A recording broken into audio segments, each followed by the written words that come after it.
welcome to today's episode of the Group Therapy Podcast. Today we have horror host and horror-riffer, I guess, reviewer, I should say.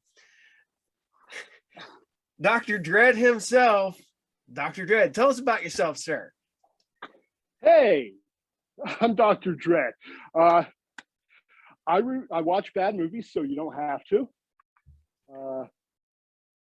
I review everything from the silence all the way up to contemporary. And normally I review movies that I've bought on the cheap, either at the dollar store, flea markets, yard sales, thrift shops. What got you into I know a lot of people are doing horror hosting right now. I mean, it seems to be a upswing in the what do you want to call it, a renaissance in the horror host again. What made you get into the horror hosting / horror reviewing? Well, I had lost my job of 32 years due to medical issues. Okay. And I had a lot of free time. I think I was battling depression a little bit at that time too, because my whole life sort of got, turned upside down. And one of the young men who used to be in our youth group had a college show where he would review movies. And I've always had a love for horror host. My hero growing up was my horror host. So I thought it'd be kind of cool if I could hop into a horror host persona and hop on YouTube with my phone and just, shoot like a 5-minute, I like this movie, I didn't like this movie. And that's how it all started. Cool. Who was your local horror host? Our local horror host was Dr. Shock out of Philadelphia. Okay. That was back in the 70s and early 80s. He passed away at the age of 42. Ooh. So he gone way too soon. Yeah. I was a big fan. I grew up on Dr. Creep, local for here. And then I became friends with a guy because I did basically what I'm doing now, but I did it on public access back in the day. And through him, I ended up meeting Dr. Creep and sort of becoming a decent acquaintance with him. I would like to become more of a friend, but he passed away before I really got to know him too well. But I became fascinated by horror hosts. I grew up with Dr. Creep, and then I found there was other local guys that have come out of the what do you call it, underground, I guess. And so I started actively going out and finding other horror hosts in other markets. And that's, I found you, I found Sally, I found Boris, and I just love all this stuff that you guys are doing. I grew up on it, and I like that you guys are continuing this stuff, and you got your persona, and it's so much fun. I just like it. I really didn't have any idea how many there were out there until I was already stepping into the character. And I'm learning more and more, about how many people are actually doing this. It's good. Oh yeah, it's nice to know, because I thought, like I told Sally, I thought this was a dying art, because it kind of disappeared in the 80s, at least locally for me. And then in the late 90s, I started hearing some, stirrings of it. And then early 2000s, I started going to horror conventions and stuff like that. And I started seeing more of these people. And I'm like, oh, well, this guy's over here in Kansas, and this guy's over here in New York, and this guy's in Florida, and this guy. And I'm like, so I started trying to find them, and these in the early days of YouTube. And then I started finding everybody on YouTube. And then I have a Roku, and then I discovered the Monster Channel. And that's how, and then finding, I found Boris, so I found Sally, and then I found you. And it's this, I keep going down this this rabbit hole and finding horror hosts all over everywhere. And it's so much fun. Yeah. There are so many. There really are. I thought it was dead, other than like cable, Captain USA Yeah. and Up All Night and Joe Bob Yeah.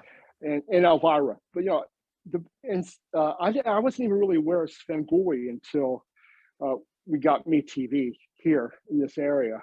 But I ran into Mr. Lobo at a horror convention, and he was like, this was years ago, Yeah. and that was surprising to me. Oh, it's not dead. There's Yeah. actually somebody out here doing it currently, and he plugged the Roku, which I didn't get for another 10 years afterwards, but I have it now and love it. Yeah. Well, what's funny is that oh geez, about 10 years ago, maybe longer now, I was at a horror hound and I walked in and I'm going through all the guests and stuff, and I walked in this one room and it's literally just a giant room and it's all these horror hosts. And I'm like, I don't know any of these people. And then I started and then I was like, okay, so I started talking to this one. I bought a DVD from this one and I got a DVD, and this one's like, well, you can find us on YouTube. And I'm like, okay.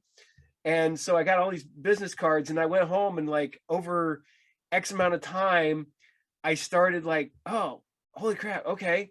This one's good. This one's good. This one's good. And I'm not gonna lie, there's some out there that I was like, I couldn't get into. And then like I said, with the Monster Channel and stuff like that, I'm like, oh, there's just a whole channel of horror hosts. So I was like, I turned that on at my shop. I have a comic book shop, and there's days where we just have that running in the background.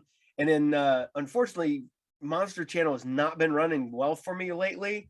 So I just been going through and finding a bunch of your Sally's, yours, and some other ones, and I'll just put them on off of YouTube. So Oh, cool. yeah. Did you try streaming the Monster Channel from their website to the TV? I can do that on my computer, but I don't have my computer hooked up to my TV at my shop because my my computer is actually my my cash register. Okay. Yeah.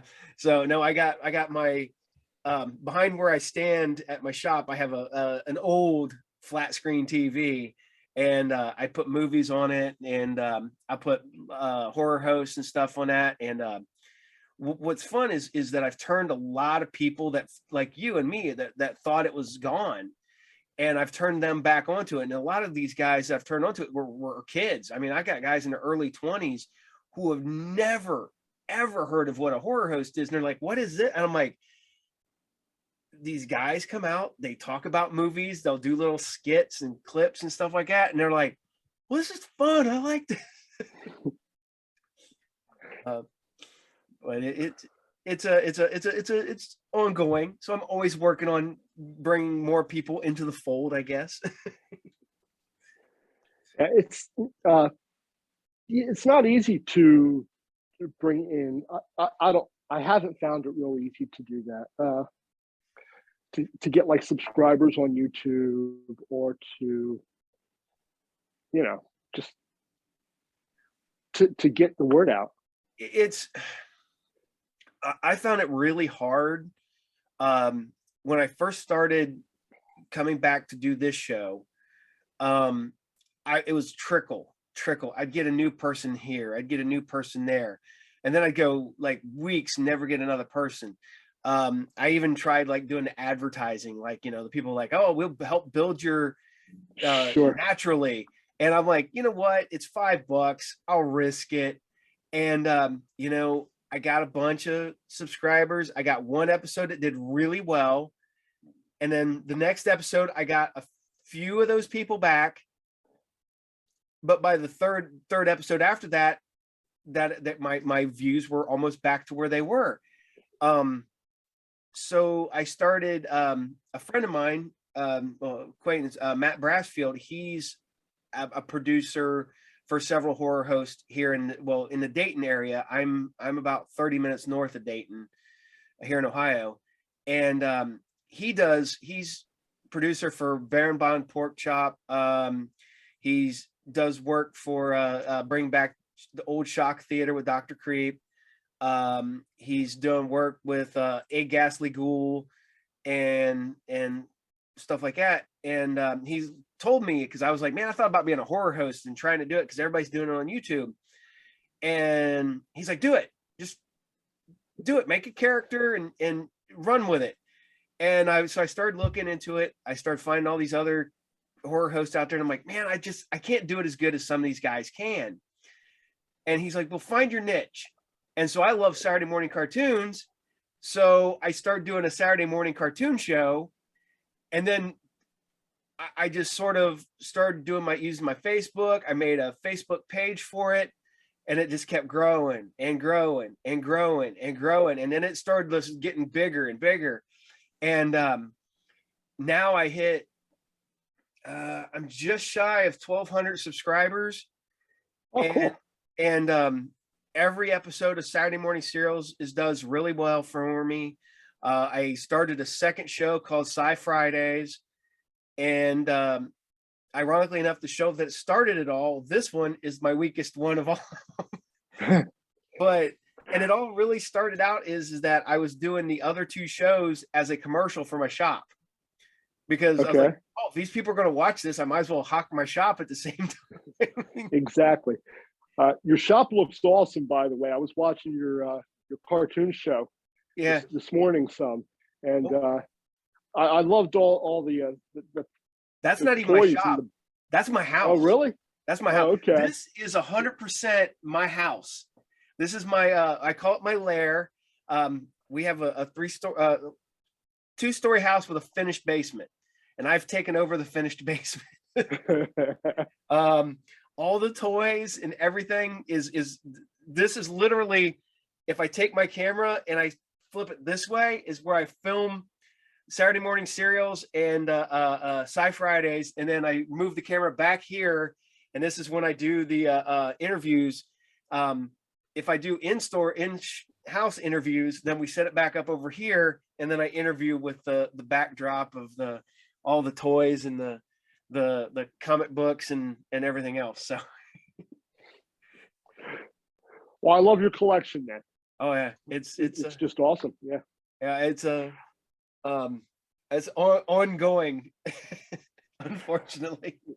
Yeah, I got the bug also, and I have boxes of stuff that I up in my attic that I haven't opened since we've moved in here, and I should sell some of it and just like clear up some space, but I find it hard to. I'm like a toy hoarder. Oh, I am too. There's I had with the shop, I'll get cases of toys in, and I'm like, oh, I need one of these for my collection. and then my son who works for me, he's like, well, I want one of those, so I put one of them out for him, and then I might have one for this shop. But I am a Star Wars, Marvel, GI Joe. GI Joe is my big one. I've got so much GI Joe stuff that it's literally I couldn't put it out, because it would just be, this whole floor would just be nothing but GI Joe stuff. Yeah. But okay. Here we go. We're going to get into the questions here. All right. Okay, no math questions. No math. What is your go-to movie? Bride of the Monster. Bride of the Monster? Bride of the Monster. Bela Lugosi, Tor Johnson. Written and directed by Edward D. Wood Jr. Edward D. Wood Jr. I just rewatched that the other day because I watched Sally's Valentine's Day episode. I loved Ed Wood stuff when they did the Ed Wood movie from Tim Burton. Yeah. Oh my God. And I have a VHS copy of that movie signed by George the Animal Steel. As I met George. I met him out at he was at Monster Bash. This was years ago, and he had a table because of the movie. Yep. And he had some of the wrestling merchandise out. Now, if you've ever been to Monster Bash, or if you, I would recommend it. It's a really cool convention.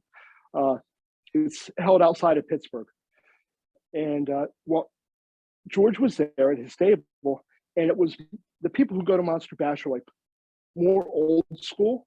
Yeah.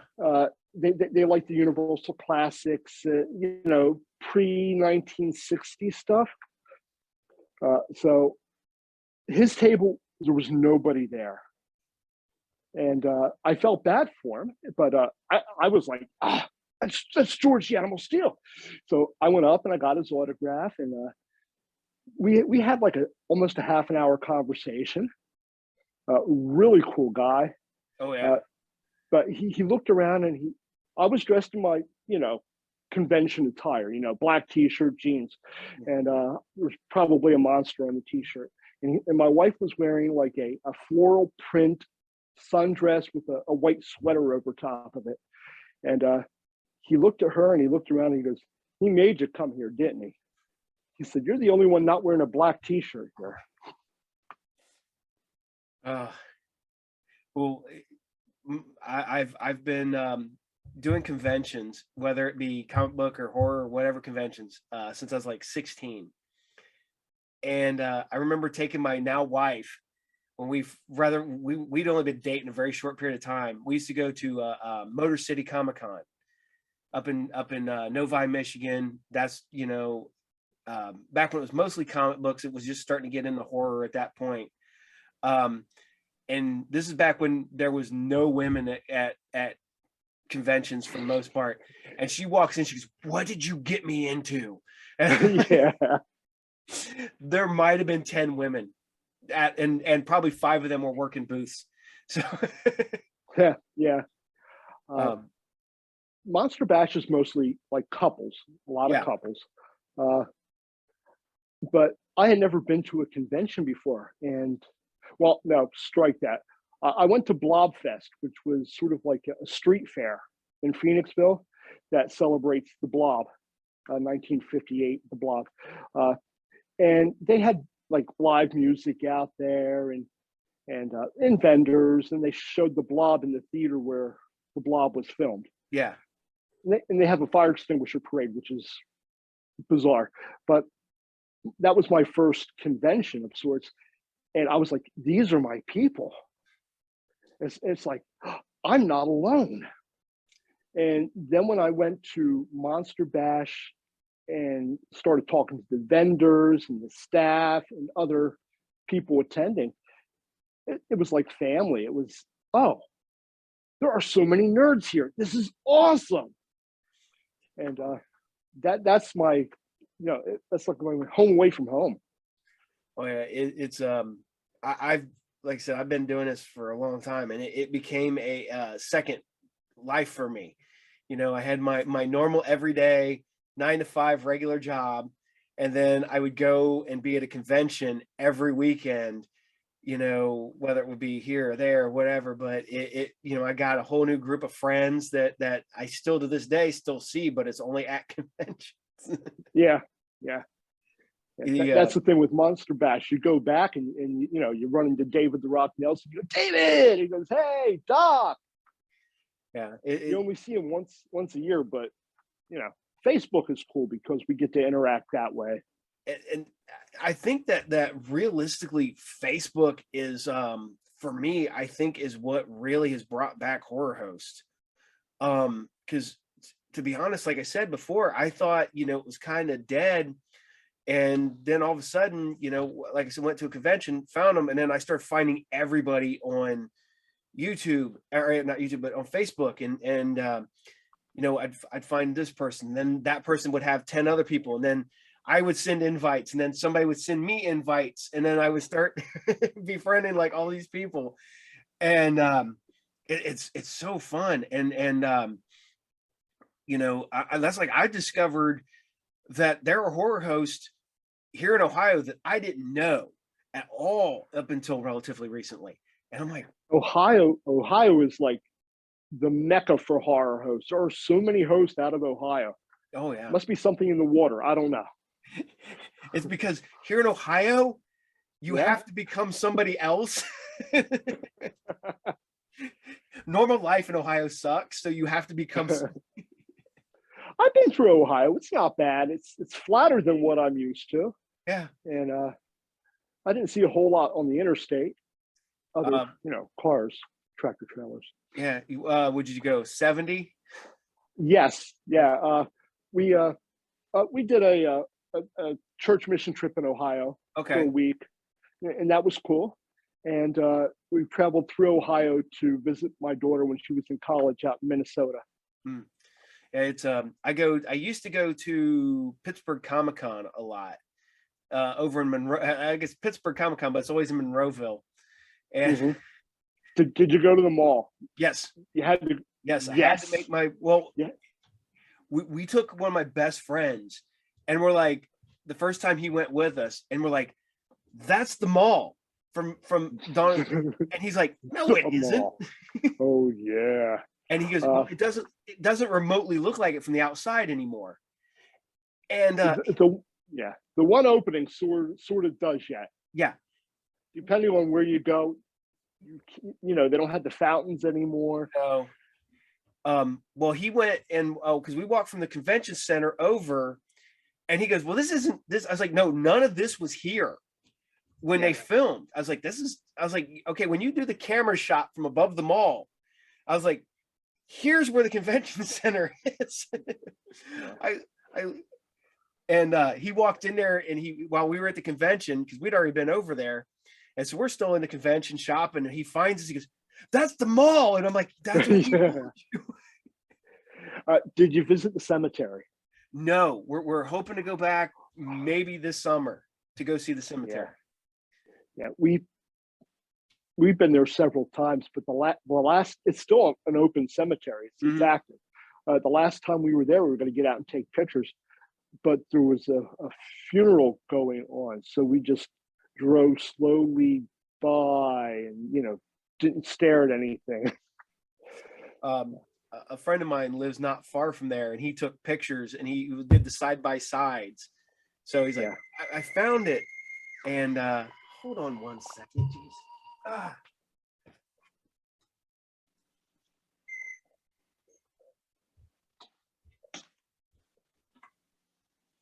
Sorry, I remember to turn down. Okay. I remember to turn down my personal phone, but my shop phone that I take with me everywhere was the one I forgot to turn off. Because people want to bother me on Sundays on my day off. All right, going to go back to questions here. All right, money is no object. What movie are you bringing on to review that you're gonna? Oh, see, that leads to like a little bit of an explanation. My original goal was to be an actual host, and I started out doing the reviews, but I was working my way that way. And the more I did the reviews, and the more I realized how little options I had to put movies in because of public domain,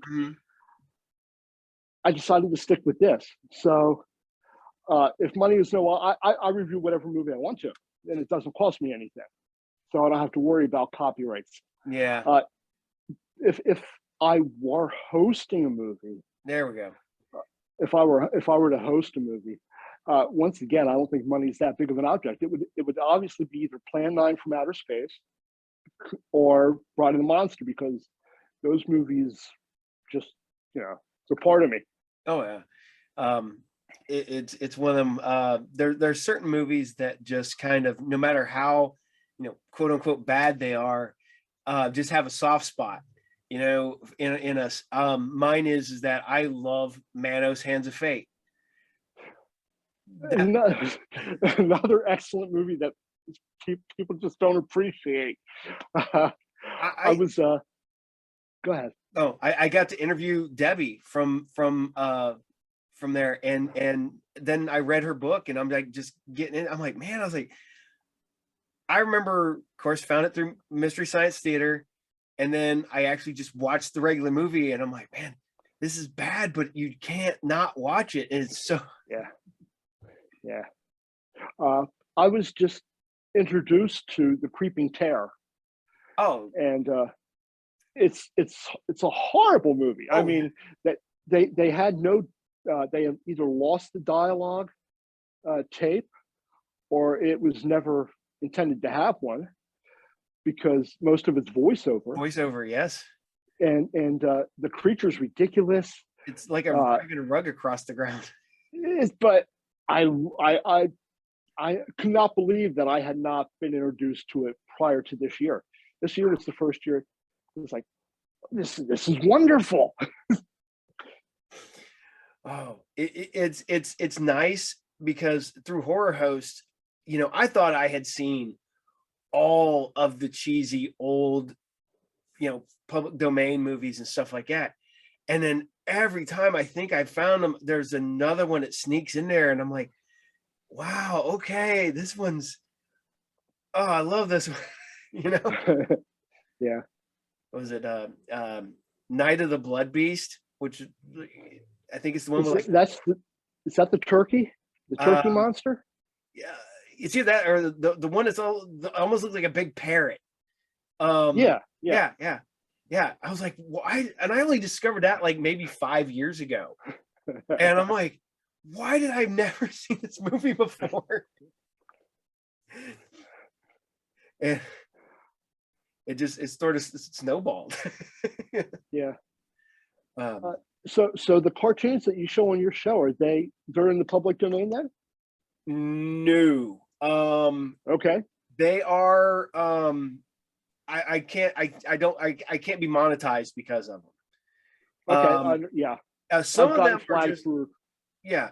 Whoever, anybody, they make the money if it gets monetized, which I'm Okay. not gonna lie, I got completely demonetized Friday, so I can't make a penny, and I'm like, I don't care. Right. I don't care. Yeah. Yeah. I'm here to have This is fun, and exactly. yeah.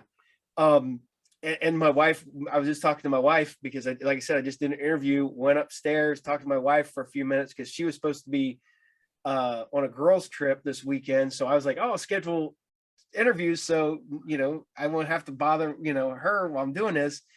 And she ended up coming home early. But I went upstairs and she goes, I love that you're doing this. She goes, you're having fun, you're keeping busy, she goes, when you do them, I started getting back into this when COVID hit. So I was just kind of stuck at home and me and my kids were just kind of, and I had done a podcast before, and I'd only done it every once in a great while. And then, so me and my older son started just doing it every week. And then I had other people who liked it, and they were like, hey man, I'd like to be on your show. So I'm like, okay. So, I had friends in here or at my old house or at my shop. And then it sort of snowballed. Then I had friends they're like, man, I'd love to be on, but I live in Indiana. And I'm like, well, how can we do this? And other friends like Zoom. And I'm like, Zoom. okay. Yeah. Yeah. And then we just kept going and we kept going. And it's so much fun. There are episodes that I air that get a lots of view. And then there's an episode that I'll draw that I think personally will have a bunch of views, and I'll get like a handful. And I'm like, oh, okay, well, I had fun talking to that guy. I don't care. Yeah. Yeah. My wife just the other day, same as yours. I was sort of kind of a darkish place. Yeah. And when I started doing this, and just today, my wife said, I'm glad you're doing this. You seem so much happier, and I'm not making any money, but she goes, I'm very proud of you. It's like, let me put a plug in here real quick. Yeah. I was nominated for a Rondo. Cool. And That's it was awesome. like, she goes, I'm so proud of you. It's like, yeah, it's really fun. But maybe someday I'll make money. Oh, see, I had somebody told me the other day, they're like, man, you're interviewing these horror hosts, you're interviewing these horror movies and directors and stuff like that. And they're talking about the Monster Channel, and they're like, have you thought about being on the Monster Channel? And I went, no. I'm like, maybe I should. It wouldn't hurt to reach out to Halloween Jack. Yeah. He's a heck of a nice guy. Yeah. I met him at Horror Hound, geez, 10, 12 years ago, I think. Yeah. So I was on another Roku station, yeah. and the person who ran that wanted everybody who was on his station to be under contract, and I wasn't prepared to do that yet. So I said thank you, but no thank you, and left amicably. Hmm. And a little bit of time went by, and the Monster Channel got their new website up, and at the very top of the website, it said, "We're looking for new talent. If interested, email here."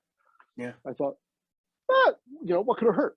Yep. And Jack got back to me, probably a day later, and he goes, we've heard of you, and we had thought about reaching out to you, but we didn't know, and I've been on the channel for not quite a year, and the other hosts are awesome. We get on the chat and we chat back and forth during the movies, or on Facebook. You always see their posts, so it's like a little family. Yeah. It's I've noticed that a lot. There is I'm not gonna get like political or nothing like that, but you can tell, like, some people lean this way, some people lean that way, some people believe this, believe that. But when you guys get together as the horror host, it seems like that all just disappears. Little stuff goes away, Yeah. and little differences. There's a lot of that in the horror community in general. Uh, People. I have a Facebook group Hmm. which has like 3,000 members. It's ridiculous. I never thought it would grow like that. But the rules are, keep that stuff out of it. Yeah. The stuff that everybody are, and I haven't had a problem, and everybody's been very supportive of each other. Yeah. And it's nice because I've noticed that my horror host episodes that I've done get a lot of really good people. Like, I haven't got any bad people text. I've gotten like one stupid like comment on YouTube, but it's all the horror host stuff's like, man, I love your conversation with Dr. Zombo. I love your conversation with Sally. Uh, you know, um, even like Carlos, not Boris, Carlos Borloff. They're like, man, he's 1,000 miles an hour. I'm like, dude, I just Yeah. hung on tight for that interview. He was going 100 miles an hour, and I'm like, it was fun. I don't think I said 10 things through the entire episode. But and each one of you guys is so different, but your love for horror, classic horror, just kind of brings everybody together, and it is fun. I mean, it's lack of better, there's, like I said, there's no animosity. Everybody like enjoys everything you guys are doing. And like I said, I've never gotten anybody like, hey, that guy's a jerk, or that woman's, or, this, that, and the other. I'm like, okay, and of course I do all my interviews 100%. Everybody's done it in character, because and I always ask them before the show. I'm like, do you want me to refer to you as blah blah blah, or you want me to refer to you as your stage name? Like, no, in character. I'm like, okay. So now I've just started interviewing everybody 100% in character. I don't, I still ask them like how they got started and whatnot, but I've never asked outside character questions, pretty much. So, it it's working for it. So Yeah. I've enjoyed the interviews that you've done. They're good. I didn't know if we were going to be doing in character or not, but I saw Sally the zombie, and it's like, oh well, maybe I ought to don the fez and the glasses. I thought, while I'm doing it, let me put on the tux, and so here I am, Dr. Dread, master of both time and space, amateur dentistry and spleen removals. I had my horror host character name was Dr. Edgar Shelley Lovecraft, PhD, not MD. uh, yeah, I took my doctor from Dr. Shock. Yeah. He was my host, so that's where I went to with that. And the Fez is a tribute to Tommy Cooper, fantastic British comedian. Yeah, I just watched a thing on him the other day, and yeah, he was awesome. Oh yeah, he was well ahead. I think he was kind of ahead of his time over there with the. I mean, because he was more aimed towards a younger audience, but yet his stuff was more towards like a wink, a nod, and a wink to the older people watching me over here too. So. Yes, yeah. And especially British comedy is very different than American comedy. Yeah, it's sometimes, well, kind of dry, Yeah. or it's hit and miss with me. But Tommy, normally I hit on his jokes, and they just, I liked him, and he had a very tragic life. Oh yeah. He was painfully shy, an introvert, and he took up drinking in order to overcome being introverted and to get up on stage. And unfortunately, his lifestyle led to an early grave. Yeah, it was. I believe he died on stage. He did die on stage, and the audience didn't know. They thought it was part of the act. Yeah, they thought it was part of the act, and they started laughing. And it went on for about a minute and a half, maybe, until they dropped curtains. Yeah, and because it's I know this is really dark, but the mics were still on. So there's a documentary on YouTube about him, and they talk about the end, and the audience could hear over because the mics were still. Oh no! Wow! Yeah, it's you're just like, and because everything was live back then. So oh yeah, yeah. So and everybody, and then you could hear the people laughing, and then the laughing tittered off, and you could hear the stuff over, and everybody's like, oh. But yeah. It went from real funny to not funny at all in a split second. That fast. Yep, that quick. Yep. Get back here.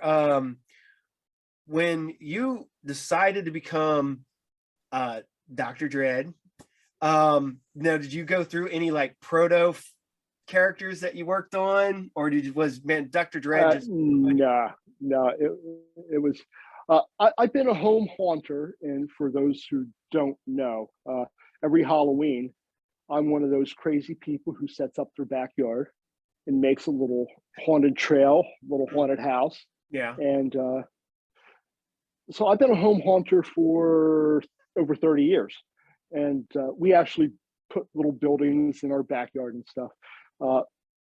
Before I moved, we lived in town. We would have 300 trick-or-treaters on Halloween night come to our haunted house, which was really cool. Where I live now, we have no sidewalks. And so a week before Halloween or so, we have one night where we just open it up to family and neighbors and whoever wants to come through. So your question, Dr. Dread came about back then because the doctor character has always fascinated me, going back to Dr. Shock. So every haunted house, there was always a doctor scene. And if I wasn't the trail guide, I was the doctor. So that's where the doctor character, and the doctor character, he's a little wacky. He's out there. He does some weird movements and says strange things. But he always had a little bit of a comedic touch to him. So that's where the character started. When I started this, it was I had watched The Bird Box on Netflix, and everybody was raving about it, and it was okay. But it was okay. It was okay. Yeah, and I had to put my voice out there and say, hey, listen, this is overhyped. This is ridiculous. I can't believe people are going on about this movie. And then after that, it became more of a, okay, well, I just watched this movie and it was either good or not good. So I would go up to my office, whip out the phone and go on YouTube and, talk a little bit about it.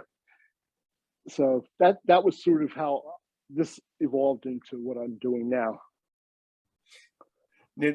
You're talking about Bird Box being overrated. I remember I went and seen Hereditary, and I thought that movie was super overrated. And this would probably be a complaint. I still think that movie is super overrated. One of my best friends was like, "Dude, did you really?" I'm like, I watched it in a theater with everybody else. It wasn't. I was like, I didn't like it, and and people and I got people who get angry at me for not liking that movie. Yeah. And I'm like, I don't. When I do my reviews, if I give one I have a skull rating, 1 through 4, and 1 is like, oh, it was awful, it was trash, don't even bother. 2 was, eh. 3 was, I liked it, and 4 was like outstanding. I hate to, it's just my opinion. I think I normally, whenever I give a 1 rating, which isn't that often, face it, I like Plan 9 from Outer Space. How often am I going to give a 1 rating? But if I give a low rating, I go, hey, listen, it didn't work for me. Yeah. I don't know. Maybe you'll like it better. Movies and music are they're a personal thing. It's all subjective. Yeah. So one person's trash is, another man's treasure. It's I always tell people I went and seen Titanic, and I like James Cameron. That is 3 hours of my life I will never get back. But every year at Halloween time, I watch Blackula. And I love Blackula. And Blackula's an awesome movie. Oh, I love it. I remember the velvet suits.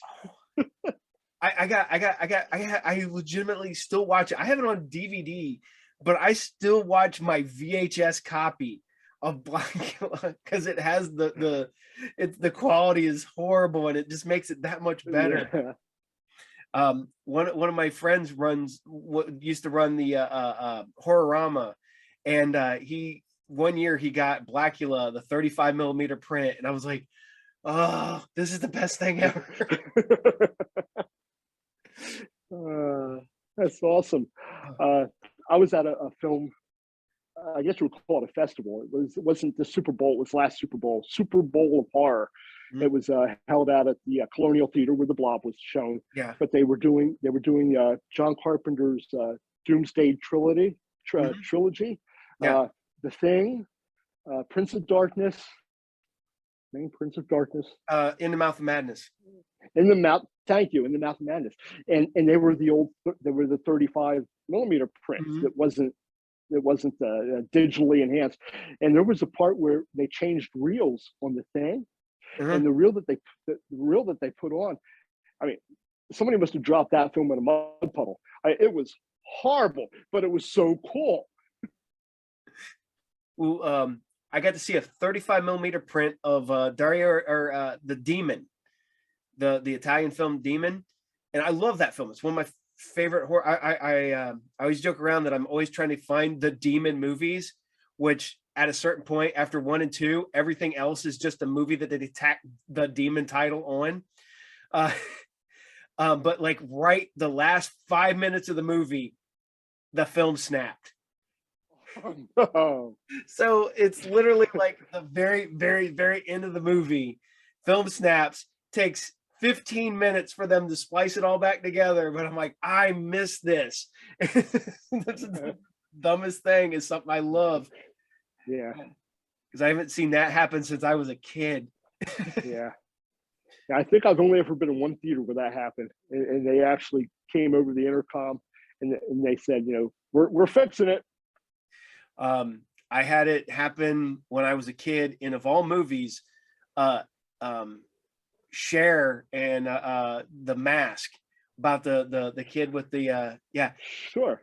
Sam Elliott. Yep, it broke in the middle of that film, and then I think I watched like a Ghostbusters or something at a revive, and it broke during Ghostbusters. So, but like 3 times in my entire life. Uh okay, back to you. Here's the always it's always the money's no option thing. Money's no option. Who are you bringing on your show? Any actor, Oh, director. I guess money's no object is the thing. Time and space is no object. You can bring back anybody. oh, oh! Wow. I bring Bella on because Josie needs to know that even though he may not have had the most glorious life, especially toward his later years, Mm, that people still love him. It's been almost 100 years since Dracula, and he needs to know that that movie and his characters in other movies, even the Monogram movies, which were like super low budget, but people love their Lugosi. I'm a big Bella I'm a big White Zombie fan. His character in that is just with the crazy eyebrows and the hands and fan. yeah, and Yeah. and I love it. He's and then I just rewatched last week I just rewatched Son of Frankenstein. The last Igor? the one with him is Igor and with Oh, yes. Yeah. They die. I live. yes. I am one in my neck. Yeah. He is great in that. He And stole that movie, and he did. He did. I, And- I go ahead. I'd heard that part was supposed to have been was written much smaller. Yeah. They had tossed him a bone, Mhm. but when he was on set, I mean, it was magic, and they left him work. I think the entire week, or they end up paying him for more days work. Yep. Oh yeah. He's I am a I love my Universal monster movies. I am a Dracula, Frankenstein, the Wolfman. I was a Wolfman kid. Wolfman was my movie when I was a kid. As I got older, I really started liking the Creature from the Black Lagoon more. But then I really started appreciating just because I started like actually like studying film and making films and stuff. And that's when I really fell in love with Dracula, Frankenstein, and Bride of Frankenstein. And then I found, Todd Browning and James Wales. So I started finding their other movies, and then that was a rabbit hole I went down for a while. Yeah. Um, uh, I'll tell you the one I think Lugosi's is Mark of the Vampire. Oh yeah. Count Telesa. It starts with the T. Yeah. I, Yeah, you're- with the talking werewolf too. yeah. The Vampire is awesome. It's a lot of fun. Oh yeah. Armand Tell. It'll pop in my head tonight at 2:00. I'll wake up in bed screaming. My wife hates that. I'll be sitting there, and all of a sudden I'll be like, we'll be sitting in the car, especially, and I'll be sitting there thinking or driving along, and she'll be driving, and all of a sudden like, oh yeah, it's this, and she's like, what? What's all that about? I'm like, I just remembered. She's like, why do you have to yell it? I was like, because if I don't yell it, I'll never remember it for later. And that's how my brain works. If I don't immediately get it out, I'll forget it again. So, Yeah. When you go back, do you have like, I asked you to get your go-to movie. Now, do you ever have movies that you're just, these are the movies that you tell people to watch? Like you go, okay, you need to see this movie. Yes, I love so many movies that when one catches my attention, I do put it out there and say, hey, listen, this one's not on anybody's radar, but you need to watch this. It's really good. Nothing comes to mind right now. I watched The Barn probably about a year and a half ago, Yeah. which was it was on Tubi and it was Yeah. free, and which is excellent. And one of my Facebook friends actually had a part in the movie, and he's the one who said, "Hey, why don't you check this one out?" And it was like, wow, yeah, it was like a throwback to the '80s. Oh It yeah. was sort of like an '80s film. Uh, House of the Devil was one that I had not heard of before, Yeah. and I stumbled on it, and it had that whole late '70s '80s vibe, So, and I fell in love with it. I mean, it was one of those movies too where I said, "How did this one slip by me? This is like so good." I found it because I was looking at Monster Squad stuff, and I wanted to see what else the Frankenstein, his actor, Noonan, other yeah. stuff. Yes, thank you, Noonan. Stuff that he was in, and that's how that popped up on my radar. And then I Google searched the movie, I think that was on Tubi also, Yeah. and I watched it, loved it, and I immediately started it again right after I finished watching it to watch it a second time. And then I got like on my phone and texting my brother, who's a big horror fan. He said, "Hey, have you?" He goes, "How? Yeah, I know that movie. It's good. Hey, You didn't know about it?" hey, Tom Noonan's one of them guys I think is massively underrated, and he's great in that. And he's also my favorite Hannibal Lecter movie. He's in Manhunter with Bill Oh, Peterson. he was Virgil's housekeeper or butler, right? No, Um, oh, Manhunter. No, no, no, no, no. That's going Manhunter's back. the Hannibal. He's the Red Dragon killer. Did you ever see Manhunter? Yes, Yeah, the original one. yeah, the one with Oh, Bill, the Michael Mann one, the yeah, the original Michael one, Mann not one, the one the. with Bill Peterson and yeah. Yes, I have it. I'll have to go back and watch it because it's been a long time Ah, since I've seen that. I'm a sucker for Bill Peterson and Tom Noonan. Those guys are great about everything they do. So um, it's funny because you were talking about you would love to have Bela Lugosi. I was like, I if I were to do a time and space, I was just thinking about this. I would love to have Max Schreck, the original. Wow, Oh my god, because that all that would be that would be a good interview because so little is known about him in that movie.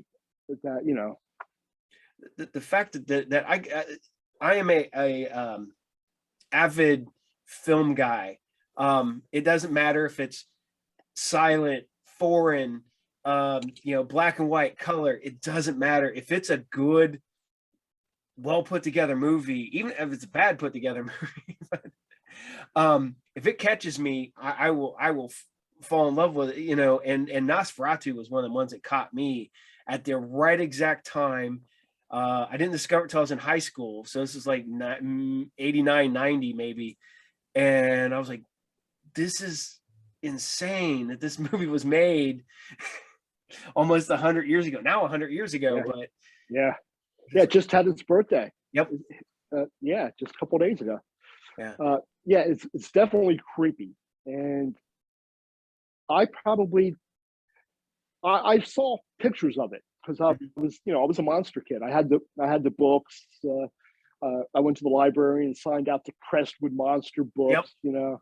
And so I've seen still photography of Nosferatu, but I didn't actually see the movie until I bought a VHS copy of it. mhm. Uh, I guess I got it at JM Fields or wherever, and probably only paid $5 for it. But it's so creepy. Mhm. Good movie, Oh yeah, except where he's carrying the coffin around in the streets. That's a little hokey. But yeah, other than that, you know, 2 minutes of him carrying his coffin around. yep. Um, Awesome film. Now, do you ever get, or would you ever like bring other horror hosts onto your show to interview or to talk to and whatnot? Uh, I have uh, a friend of mine does a character called Madam What's a Krakanova, and she has been featured in Transylvania Tonight. She's like a returning character on Transylvania Tonight. About 2 weeks ago, we had her on the show where she visited me telepathically and came across my telepathic visualizer, and she gave me a dire warning about my sub basement.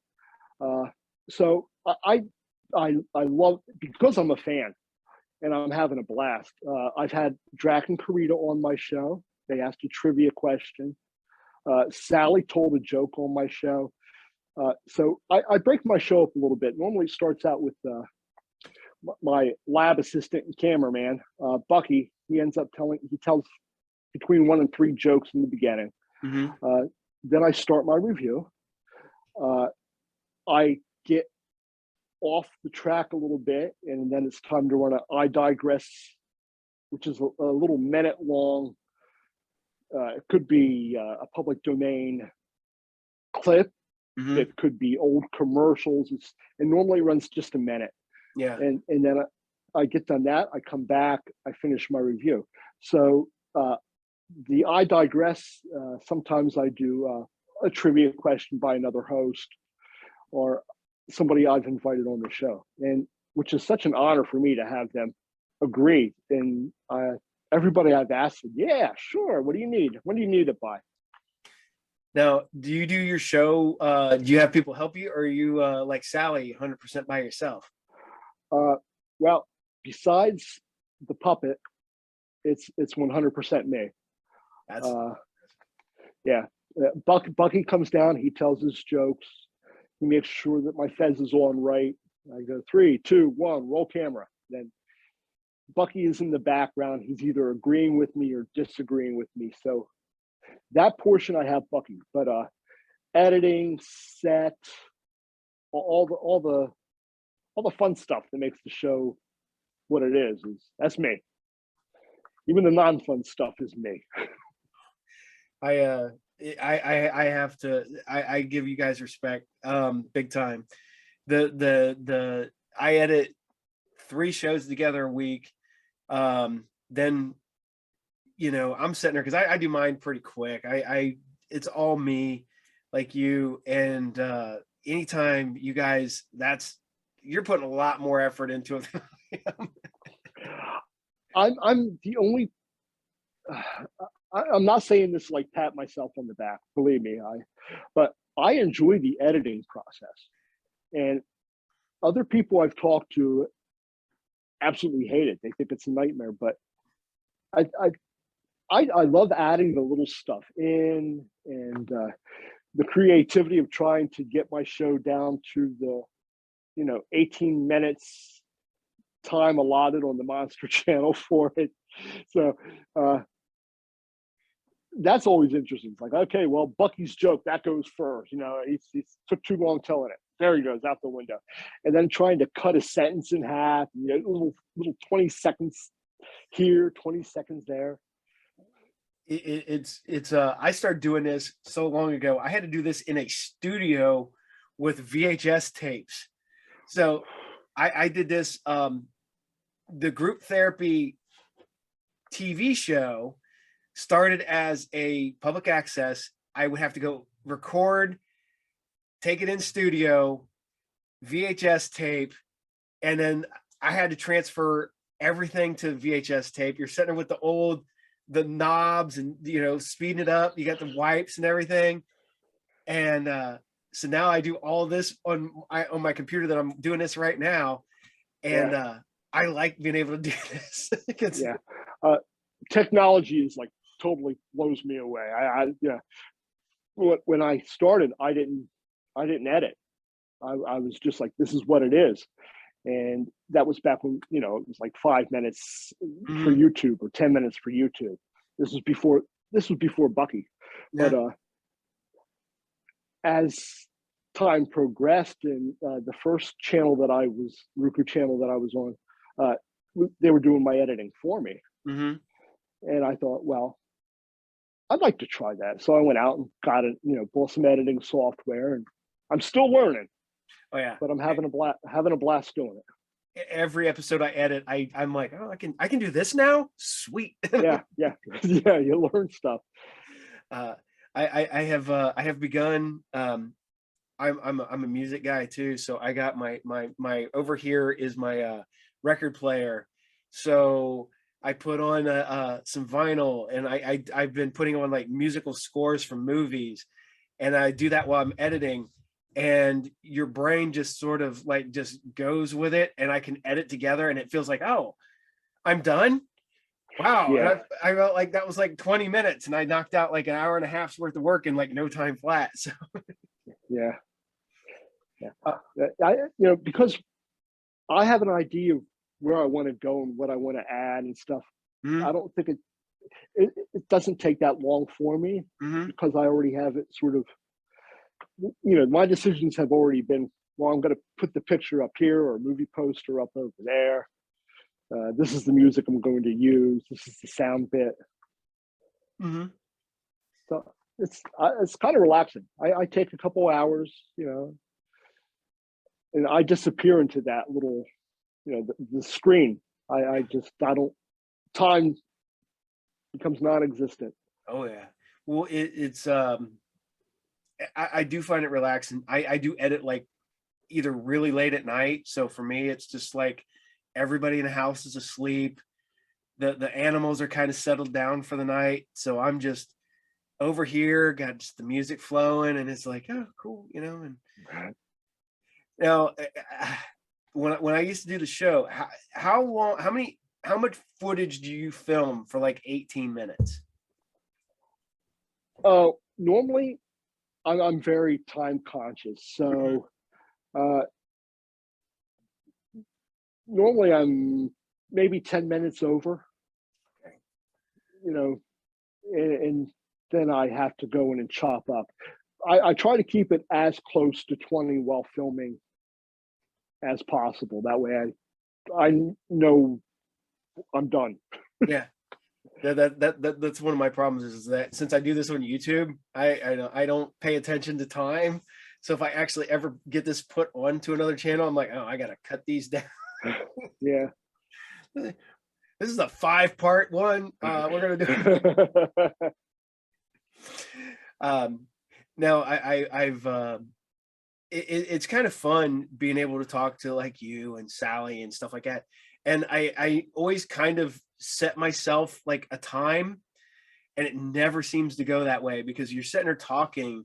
And this one thing that people like about my show is that it's kind of just a natural conversation, and not, yeah, I put the questions in there and stuff like that, but me and you were talking about going to Pittsburgh, doing this and doing this, and Right. it's really fun just to just interact and talk to people, and especially because I'm learning more about you. I'm learning more about the character, the person that is Dr. Dread, and finding out about your filming and stuff like that. It's just, I mean, I'm having a good time, and you know,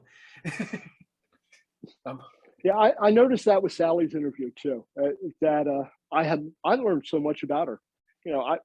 I was aware of her, but it was a really good interview. It was fun, yeah, uh, and you didn't stick specifically to it wasn't a formula. It was like, okay, first question, uh, Karloff will go. Second question, yeah, favorite movie. But it flowed very nice, yeah. Um, like a conversation. Now, do you ever have people that recognize you out and about when you're not Dr. Dread? Never. No. Uh, we were in Delaware last summer on vacation, and I hate the shore. I don't know, just sand, the smell. I'm not a fan.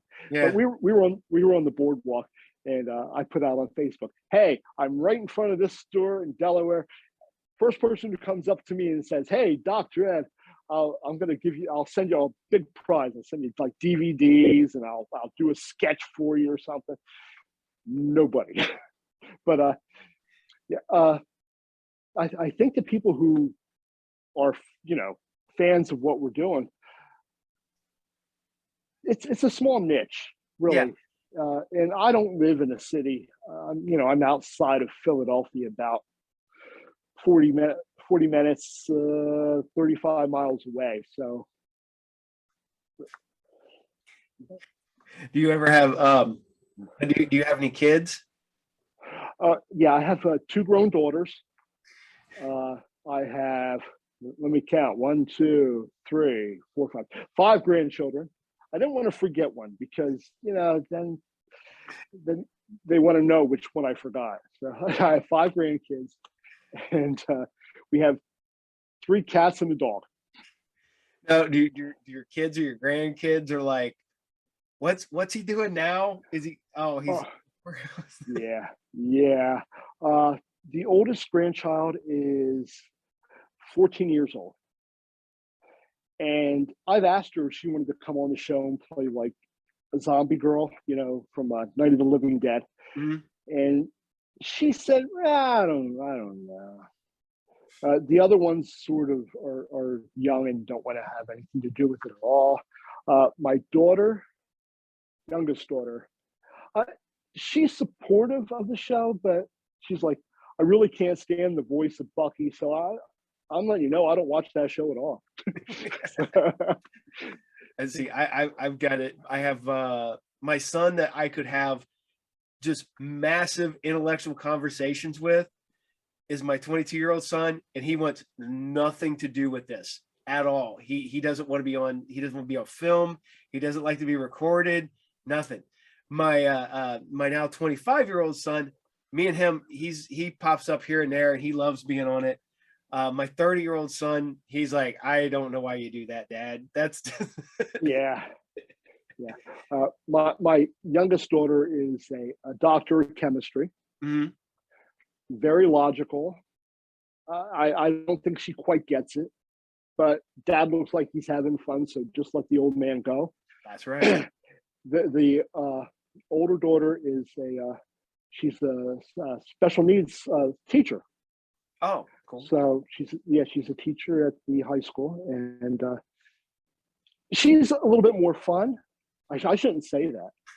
Oh my goodness, I'm going to catch heck for this one. Not that she's a whole lot of more fun than the other one, but yeah, I don't think she really gets it either. It's like, yeah, Dad's at it again. He's wearing the fez. It's funny because my youngest, you talk about special needs. My 25-year-old son, he's in home health care, and he takes care of my brother-in-law who lives with us who has autism. He's severely autistic, and then my youngest son, who's 11, has mild autism. So he wants to be on here, but he just wants to be in the background running around like a crazy person. Yeah, yeah. My daughter comes home from school and she tells me about some of her students. We talk, and God bless her. I don't know if I have. Well, I know I don't have as much patience as she does. Oh yeah, but it takes somebody with a huge heart to really. oh yeah, I understand family. yeah, Family seems a little bit different. yep. You know what I mean. They're family, Oh yeah. but this is like a classroom of 20 kids, and you calm one down and the next one starts acting up, or Yep. Uh, all right. We'll get back to questions. Are you on the convention circuit? Are you going to any conventions or anything? uh no. No. No. Currently, the only convention I've ever really been to is Blobfest and Monster Bash. Uh, Believe it or not, I'm sort of introvert too. This is really out of my comfort zone, even talking to a stranger. Yeah. But uh, I'm really not fond of crowds, and I've been in Walmart already, and I turned to my wife and go, "Hey, listen, I got to get out of here. I can't do it." I've thought about getting a table at Monster Bash, which it's sort of Monster Bash to me is sort of like rock and roll, Mm-hmm. and your bigger conventions are sort of like screamo.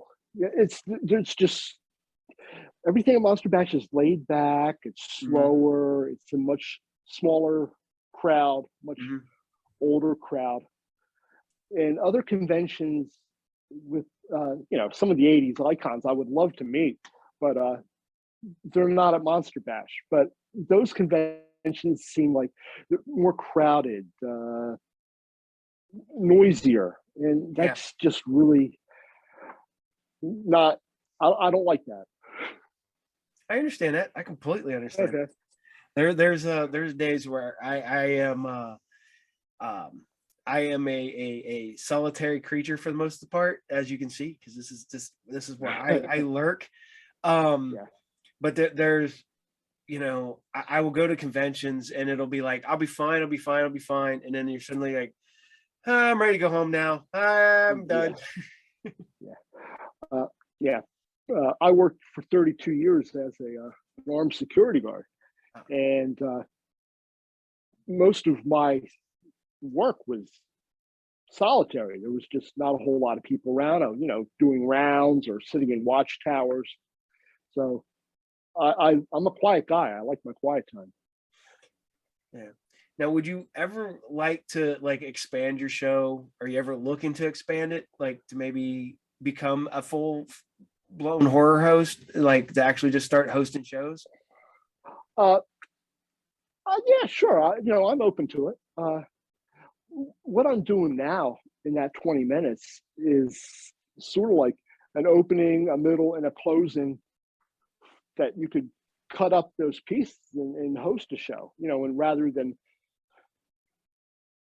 well, even so, at the end, you say, yeah, this one, I like this one. I give it 3 skulls but yeah, I'm open to it, but I'm happy in the niche that I'm at Yeah. because I can, I'm free to rate whatever movie and don't have to worry about Oh, yeah. being flagged for copyrights.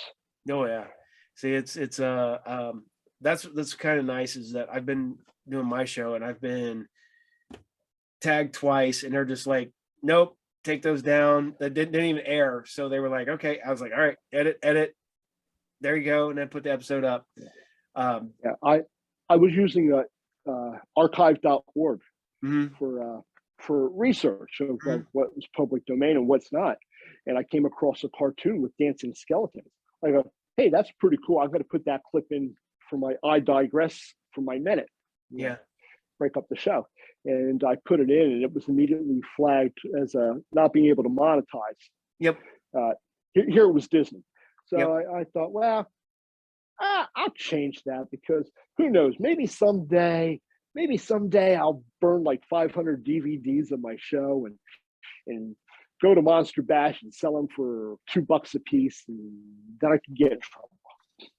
So I try to keep any copyrighted material off, which I thank YouTube for that. They let me know of something that I've used Yep.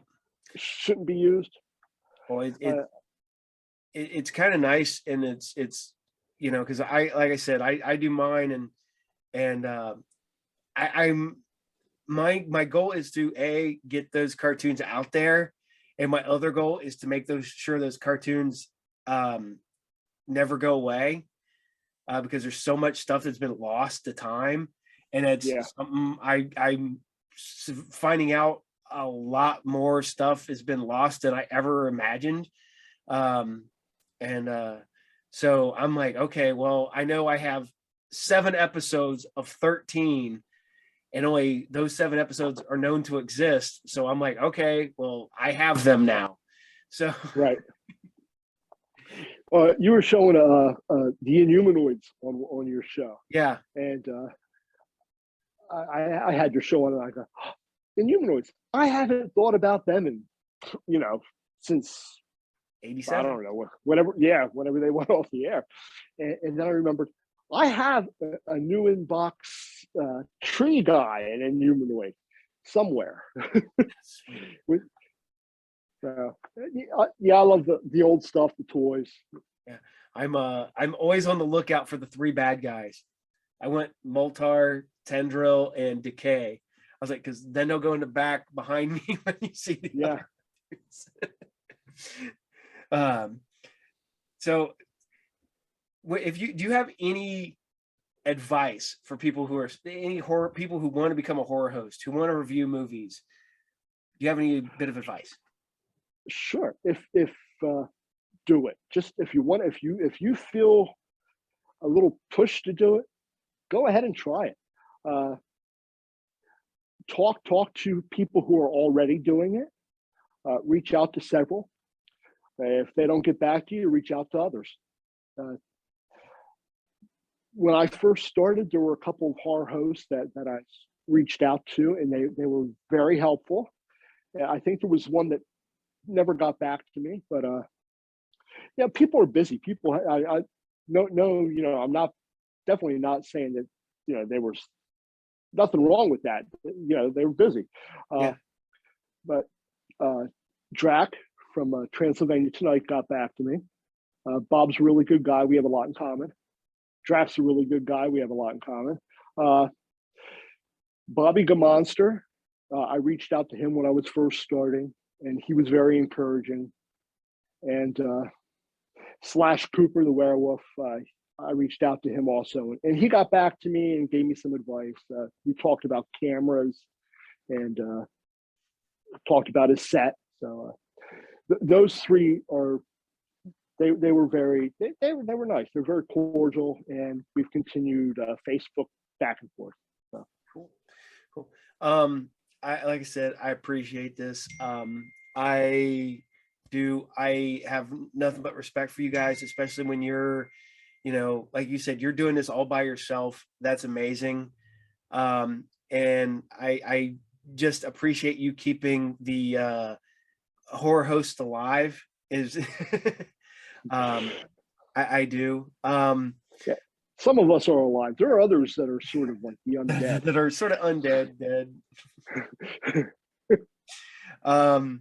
But I do. It's fun, and I just want to, take my platform that I have, even if I've what little I can, and get as much out there to other people that may have never heard of you, may have never heard of Sally or whoever, and just make sure that hey, there's a guy over in Philly, hey, there's this guy over here in Massachusetts, there's this guy down here in Florida, and that's what I'm trying to do. And so do you have tell us where we can watch Dr. Dread? Sure. Well, I'm on the Monster Channel, which is a dream come true for me. And my time spot is 11:40 p.m. on a Friday evening, right after LeMay. And excellent spot to be put in, because her show leads right into mine. So it's 11:40 p.m. Eastern Standard Time. Or you can find me on YouTube. The YouTube channel, I think, is John Dr. Dread Murray, no space between Doctor and Dread. Okay. Or it's real simple, just hit that pound key, Dr. Dread Reviews, no spaces. That's DREAD Reviews. And you can find me that way. Okay. I will post your stuff at the end of the episode, and we'll put some of your information down there so people can find you too. And like I said, I appreciate this. I do.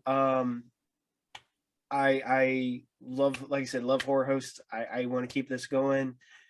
Make sure that there's another generation after the current generation, and it just keeps going and going and going. But I am going to stop wasting your time here. But this won't air 2 Mondays from now. So not Monday, the Monday, it'll be the Monday after that. So okay. I don't have my calendar right now. So, but yep. And I'll send you information, tell you when it's dropping. I was going to say, tag me or yep. DM me. Yeah. It's been a pleasure talking with you. It really has. I'm hoping to do something down the road, because I think I'd like to do like a horror host, like get like, like four horror hosts, and like have like a discussion about stuff. So I'm hoping to maybe get that going on down the road. So I'd like to maybe have you involved in that too. So. Oh, cool. DM me your address. I'll send you a Dr. Dread prize pack. Cool. I will. Okay. All right, man. Well, you take care, and I will watch some Dr. Dread on some Monster Channel, and I will see you soon, sir. Hopefully. Okay. Remember, as always, keep it scary. Keep it scary. Have a good one, sir. I'll see you. Yeah.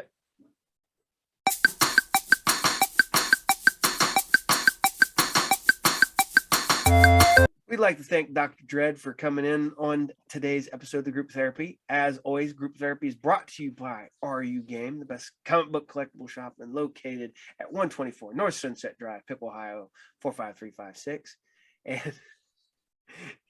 And you can watch me every Saturday on Saturday Morning Serials, every Friday, Elf-Sci Fridays. And I will see you next episode of Group Therapy Podcast. Take care.